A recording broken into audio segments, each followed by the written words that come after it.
आपने कितनी किताबें पढ़ चुके हैं, आप कितने शास्त्र पढ़ चुके हैं, केवल एक व्यक्ति ने बताया कि सच्चा लक्ष्य क्या है, और उसमें भी चर्चा ये है कि वो थ्योरिकल है, प्रैक्टिकल नहीं है। और बाकी लोग केवल घर गृहस्थी को ही अपना लक्ष्य बनाकर जी रहे हैं, इसके अलावा कोई लक्ष्य नहीं है जीने का। कि मात्र इसीलिए जन्म लिया है कि जन्म लो, अपना परिवार बसाओ और परिवार बसा के उनका पालन पोषण करो, कर्तव्यों का निर्वाह करो और नमो सिद्धाड़म हो जाओ।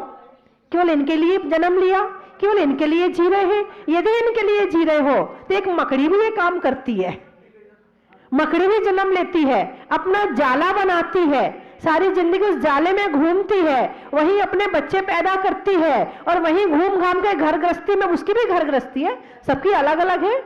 उसकी जाले में घर गृहस्थी होती है, सांपों की बिल में घर गृहस्थी होती है, चूहों की बिल में घर गृहस्थी होती है, तुम्हारी मकान में घर गृहस्थी है, सबकी घर गृहस्थी है।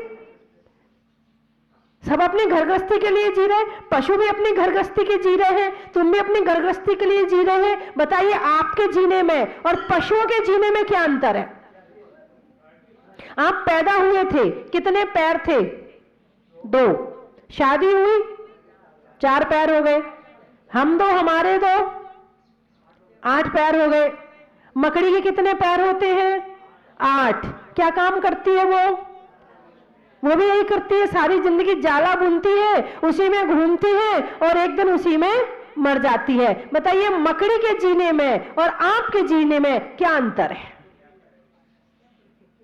वो भी खाती पीती है, तुम भी खाते पीते हो, बस इतना सा थोड़ा सा तुम जरा किताब वगैरह पढ़ लेते हो, जरा बच्चों को जरा अच्छे से कपड़े वपड़े पहना के खिला पिला के पालन पोषण करते हो, वो अपने हिसाब का करती है, और ज्यादा अंतर नहीं है। हमारे जीवन का लक्ष्य नहीं है, इसीलिए जीवन में उलझ जाते हैं, इसीलिए जीवन उलझ जाता है, इसीलिए जीवन को हम समझ नहीं पाते हैं। जी तो रहे हैं मगर जीना नहीं आता है, मर तो रहे हैं मगर मरना नहीं आता है। अरे बोलो ना, हाँ। जी भी रहे हैं मगर जीना नहीं आता है, मर भी रहे हैं मगर मरना नहीं आता है। धर्म क्या सिखाता है? धर्म जीना भी सिखाता है और धर्म मरना भी सिखाता है। जिसे जीना आ गया और मरना आ गया, समझना उसका जीवन सार्थक हो गया। भगवान महावीर भी जिए, मगर क्यों जिए? किसके लिए जिए? अपनी आत्मा के कल्याण के लिए जिए और औरों के उद्धार के लिए जिए। उनका भी मरण हुआ, लेकिन उनका मरण निर्वाण बन गया। उनकी मृत्यु ऐसी हुई, दोबारा नहीं मरना पड़ेगा। उनका जन्म ऐसा हुआ, दोबारा जन्म नहीं लेना पड़ेगा। आओ तो ऐसे आओ कि आना बाकी ना रहे, और जाओ तो ऐसे जाओ कि जाना बाकी ना रहे। बंधुओं, ज्ञान नहीं होने के कारण से हम लक्ष्य पर नहीं है, करना कुछ नहीं है। मैं ये नहीं कह रही कि आप घर गृहस्थी छोड़ दो, मैं ये नहीं कह रही कि आप पिछी कमंडल ले लो, मैं ये नहीं कह रही कि 24 घंटे मंदिर में बैठे रहो। लक्ष्य में जाने के लिए 24 घंटे मंदिर में बैठने की जरूरत नहीं है। लक्ष्य पर चलने के लिए आपको पिछे लेने की भी अभी उतनी अधिक आवश्यकता नहीं है। आवश्यकता तो है, क्योंकि उसके बिना आगे का रास्ता नहीं है। आवश्यकता है, उसके बिना आगे का रास्ता नहीं मिलेगा आपको। लेकिन अभी शुरुआत करने के लिए पहले लक्ष्य बनाने की जरूरत है। जब तक लक्ष्य नहीं बनाओगे तब तक ये जीवन तुम्हारा मंजिल की तरफ नहीं जाएगा। जैसे गुलदस्ता है, गुलदस्ता के फूल है, एक फूल वहां पड़ा है, एक फूल वहां पड़ा है, एक फूल वहां पड़ा है, बिखरा हुआ है, कोई कीमत नहीं है। फूलों को इकट्ठा कर दिया, गुलदस्ता बनाया, कमरे में सजाया, लो उसकी कीमत बढ़ गई। और वही फूल एक माली बेचने जाएगा, 1000 रुपए लेगा, और वही फूल एक एक जगह अलग अलग डाल दो, कोई कीमत नहीं है। लक्ष्य मिल गया उसे गुलदस्ता में आने का, संवरने का। ऐसे ही अपनी आत्मा को संवारने का ये हमें जीवन मनुष्य पर्याय मिली है। कोई दूसरा लक्ष्य नहीं बना सकता है। एक कुत्ता अपने जीवन का लक्ष्य नहीं बना सकता है। वो चाहे कि मैं अपने जीवन का लक्ष्य बना के जीऊं, वो जी सकता है क्या? नहीं जी सकता है। बिल्ली, बंदर, घोड़ा, कोई जी सकता क्या? नहीं। कौन जी सकता है? केवल एक मनुष्य अपने जीवन का लक्ष्य बना सकता है। और कितने दुख की बात है कि मनुष्य को भी अपने जीवन के लक्ष्य का ज्ञान नहीं है। जठे दिट्ठी बठे पिट्ठी, यही मोक्ष की चिट्ठी। जहां दृष्टि है वहां पीठ कर लो, यही मोक्ष की चिट्ठी है। घर में रहो, कमाई भी करो, खाना भी बनाओ, बच्चों का भी पालन पोषण करो। भरत चक्रवर्ती ने 6 खंड का राज्य किया था, मगर लक्ष्य पर ध्यान रखकर, लक्ष्य पर ध्यान रख करके भरत चक्रवर्ती ने 6 खंड के अधिपति बन के राज्य किया था, लेकिन लक्ष्य से नजर नहीं हटी थी।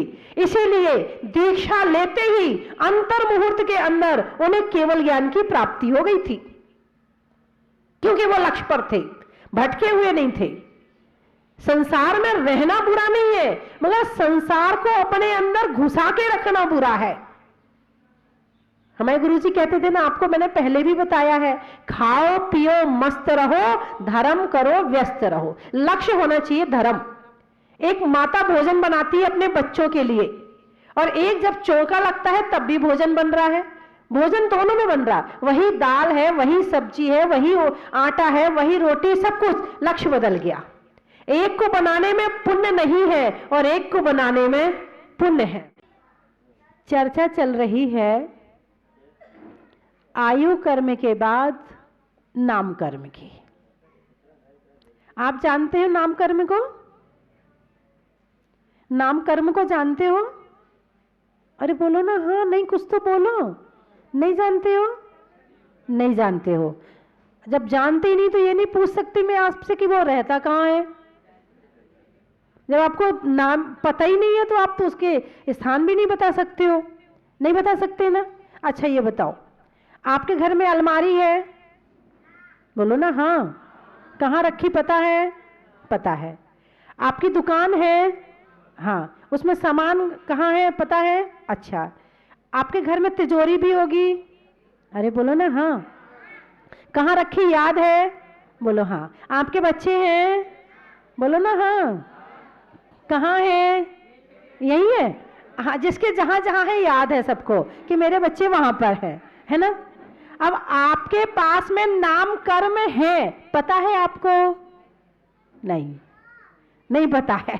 मेरे पास में क्या है वो मुझे नहीं पता है, बाहर क्या है वो मुझे पता है। हमारी आंखें केवल बाहर की तरफ खुलती है, अंदर की तरफ नहीं खुलती है। जबकि मन एक ऐसा दरवाजा है जिससे हम अंदर भी झांक सकते हैं, बाहर भी झांक सकते हैं, लेकिन अंदर का दरवाजा हमने बंद कर रखा है। केवल बाहर ही बाहर झांकते रहते हैं कि बाहर क्या हो रहा है, बस ये पता है। और बाहर की जानकारी लेने के लिए कितनी मेहनत करते हैं, कितना पैसा खर्च करते हैं। टीवी देखते हैं, अखबार पढ़ते हैं, आपस में चर्चा करते हैं और किताबें पढ़ते हैं। किस लिए? केवल बाहर की जानकारी लेने के लिए। अपनी जानकारी लेने के लिए कुछ पढ़ा आपने आज तक? बोलिए ना। अपनी जानकारी है कि नहीं? डायरी हमारी, हिसाब दूसरों का। उसने क्या किया, वो कौन जीता, वहां कौन मुख्यमंत्री बना, वहां पर किसको कितनी सीट मिली, वहां किसको कितने वोट मिले, पता है ना? अरे हाँ बोलो ना, पता है ना? लेकिन खुद का पता है कि नहीं? हमें सबका पता है, लेकिन खुद का एड्रेस, खुद का पता गायब है। हम कहाँ रहते हैं? हम में नहीं रहते हैं, हम दूसरों में रहते हैं। हम खुद में नहीं रहते हैं, हम परिवार में रहते हैं। पहले ये तो पता लगा लो कि तुम्हारे पास क्या क्या है। आपके पास ज्ञानवर्णी कर्म है? हो तो बता देना। ज्ञानवर्णी कर्म है? पता ही नहीं। हाँ बोले कि ना बोले पता ही नहीं। आपके पास में दर्शनवर्णी कर्म है? कुछ लोग कह रहे हाँ, बाकी सब देख रहे मुझे। हैं? आप ही बता दो। है तो भी बता दो, नहीं है तो आपको ही पता होगा, आप ही बता दो मुझे। तो हमें तो क्या करना, टाइम मिलता नहीं है, मरने की फुर्सत है नहीं है। आप कहाँ कर्मों की बात कर रही हो? ध्यान रखना, ये बाहर का जितना सब कुछ दिख रहा है ना, ये कर्मों का ही फल है। इसलिए इनका अध्ययन, इनकी जानकारी जरूरी है। आप अपने बच्चे को अपने घर का एड्रेस याद करवाते, बेटे तू कहाँ रहता याद कर ले, कभी खो गया तो उससे पूछो तुम्हारी मम्मी का नाम सीमा, पापा का नाम सुनील, दादी का, एक सेकंड में बताता है, नाम बड़ी जल्दी बताता है, मगर खुद का पता है कि नहीं पता है? हम खुद को भूले बैठे हैं, सारी दुनिया को याद करते हैं और खुद को भूले बैठे हैं। आप चर्चा करती जरा कर्मों की चर्चा भी कर लिया करो। नाम कर्म भी एक कर्म है। आपके पास ज्ञानावरणी भी है जो हमारे ज्ञान पर आवरण डालता है, ज्ञान सच्चा ज्ञान नहीं होने देता है। दर्शनावरणी है जो हमें दर्शन नहीं होने देता है। वेदनी है जो सुख दुख का अनुभव कराता है। मोहिनी है जो हमें होश में नहीं आने देता है। सबसे अच्छा कर्म कौन सा है? बाबा जी, टोपी वाले बाबा जी, आप बताइए सबसे अच्छा कर्म कौन सा है? सबसे बढ़िया वाला कौन सा है? मोहिनी है।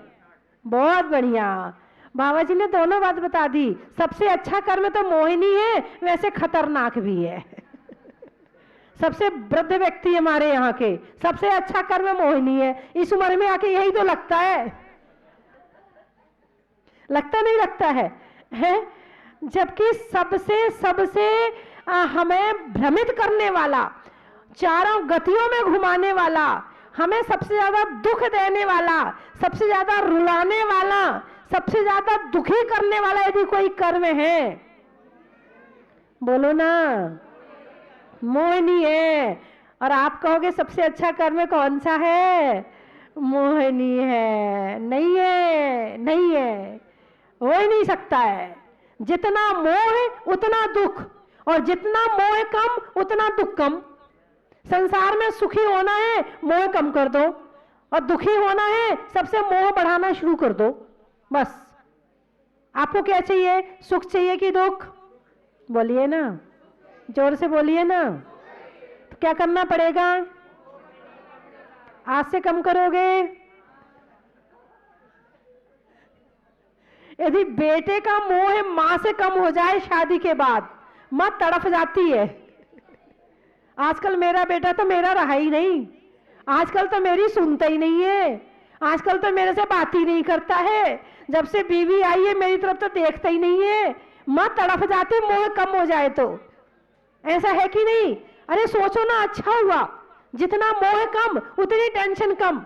पहले बेटा मेरे से मोह करता था, मुझे सारी चिंता करनी पड़ती थी बेटे की, खाने की, पहने की, रहने की, कपड़े की, सोने की, सारी टेंशन करनी पड़ती थी। चलो मेरे से मोह कम हो गया, अब करेगी उसकी बीवी चिंता, अब मैं क्यों चिंता करूं, अब मैं तो धर्म में लग जाऊं।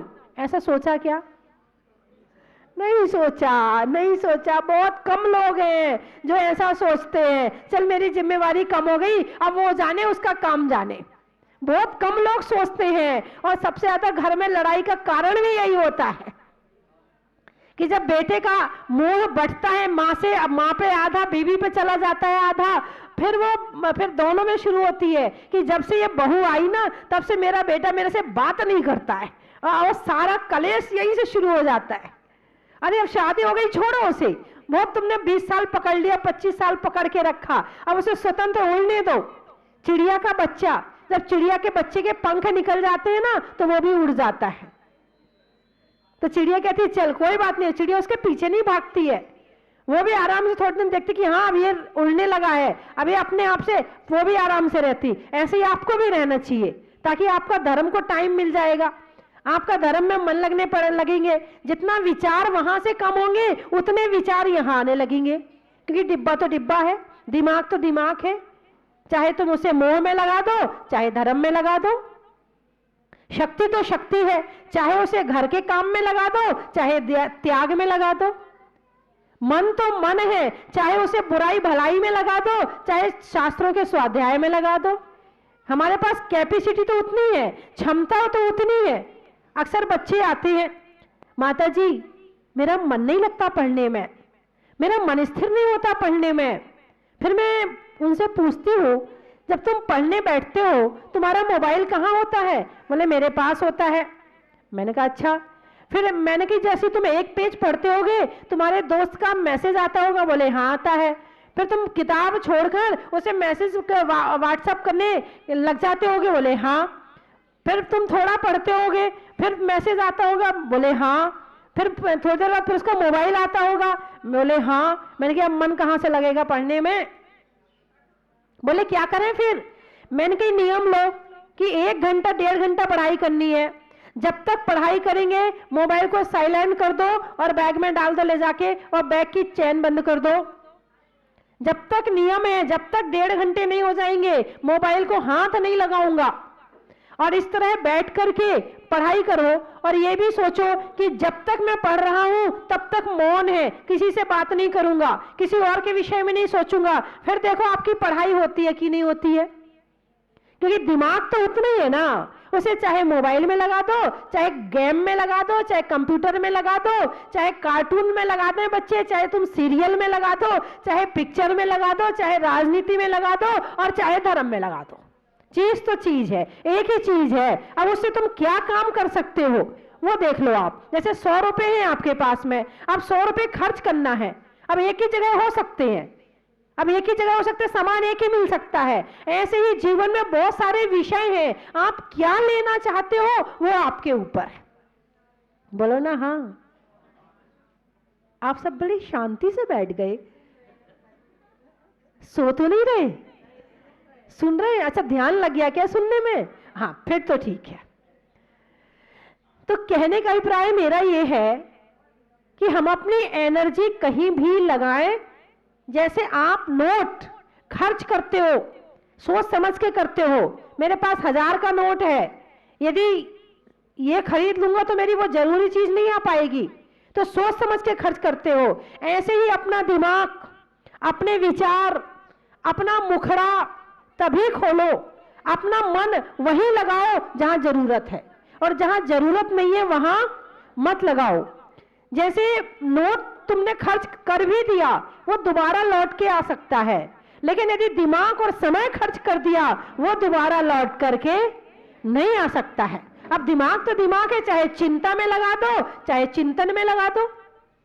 रात को लेटे सोने के लिए चाहे तो घर वालों की चिंता कर लो, और चाहे ये सोचो आज माता जी ने प्रवचन में क्या कहा था वो चिंतन कर लो।